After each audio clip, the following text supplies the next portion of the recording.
So, good morning or good night, depending on where you are in the world. And welcome to another album review of The Shield Dude on a Couch. I'm your host, Hector. And today we're going to talk about the brand new album by the band from Australia, Make Them Suffer. They're from Perth and they're a metalcore band. They've been described with different names like metalcore, progressive metalcore, deathcore. I would say it's modern metalcore.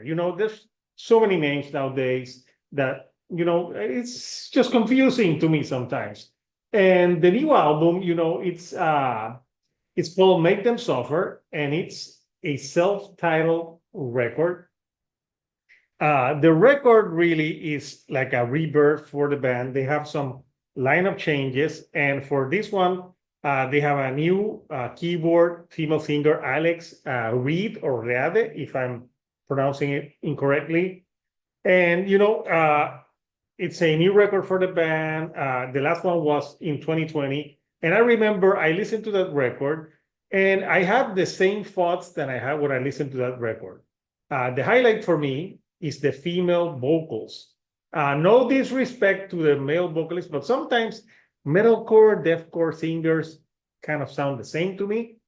But the female vocals on this really shine to me. So this is 11 songs, 38 minutes in length.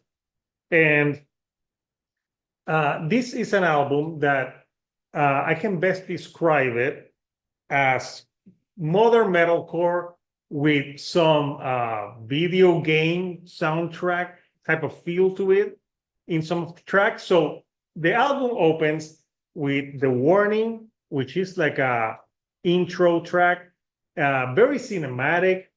When I was listening to this track, I felt like this would be the beginning of a Final Fantasy video game because it had that vibe, like you're going to start. So it's a good way to hype you up for the second track on the record, Weaponized. And Weaponized is modern metalcore to a T, but this is my complaint. If you listen to this song and the other 9 tracks that follow, they're very formulaic and kind of generic. You have here's the harsher male vocals, then the female comes in, then you have breakdowns, and you have video game noises, like pew, pew, pew, of the tracks. Like, for example, Oscillator and Weaponize have so many of those sounds that it sounded like, I don't know, if you played video games in the 80s, do you couchers remember Galaga or Pong? Like when the ball comes in, pew, then goes to the other way, pew, and the same thing. And they use it a lot in a lot of the tracks, and it can get really fucking annoying really quickly. So the production on this album is not bad, but sometimes it feels like there's too many shit going on, and it can be distracting at times. And I gotta be honest, this is an album that I put in. I was listening to it, and it almost felt like background noise to me, like I was doing some other shit while listening to this. And the only times that my attention was piqued was with the female vocals. But beside that, there's some parts of this record that bored me to death because it felt like all the songs are the same. It's the same structure. It's so predictable music. And yeah, that's like a problem that I have with this record. But then you think maybe they should switch it up, and they do in the song Mana God, and there's no female vocals on that one. I'm like, no, please make them suffer. Don't make me suffer. Bring the female vocals. Because your vocals are like blah, blah, and I don't know, and you shout Mana God, and yeah, I just miss the female vocals on that one.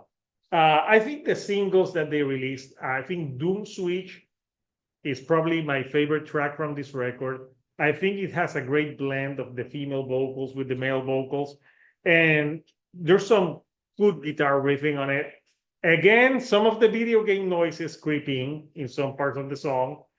After Mana God, you have Epitaph, which follows the same formula of the male vocals, female vocals, and pretty much there on end. A lot of tracks here blend together one into the other, at least for me.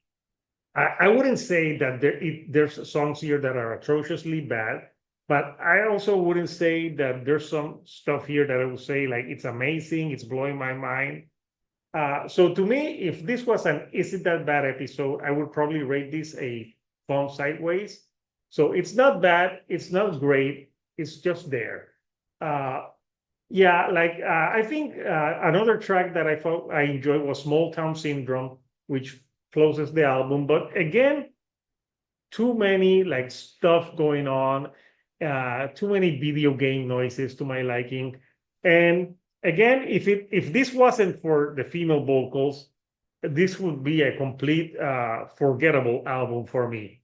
But the female vocal kind of save it a little bit. So there's a song here called No Hard Feelings. So Make Them Suffer, no hard feelings. I'm just reviewing from my couch, and I'm sure there's people that I'm going to love this. Apparently, there's a theme of like a dystopian society, which has been done to death since 2020. So yeah, we get it. Things are fucked, but yeah, like it's been done before. So I would say if you are a fan of Make Them Suffer, you will enjoy this. If you're a fan, like I can say that this is pretty like run of the mill metalcore, modern metalcore. That's what I would say. So yeah, I found sideways for me, but I want to know from you, Couchers, what do you think of Make Them Suffer, self-titled? Did you enjoy this? Do you think I'm wrong? Comment down below what are your favorite tracks. And if you like the videos that I'm putting out, do not forget to subscribe and do not forget to give me a like. That helps me with the YouTube algorithm to get to more people like yourself. So until next time, Couchers, this Hector, the shield dude on a couch, and I'll see you all right here on the couch. Thank you and goodbye. Pew, pew, pew.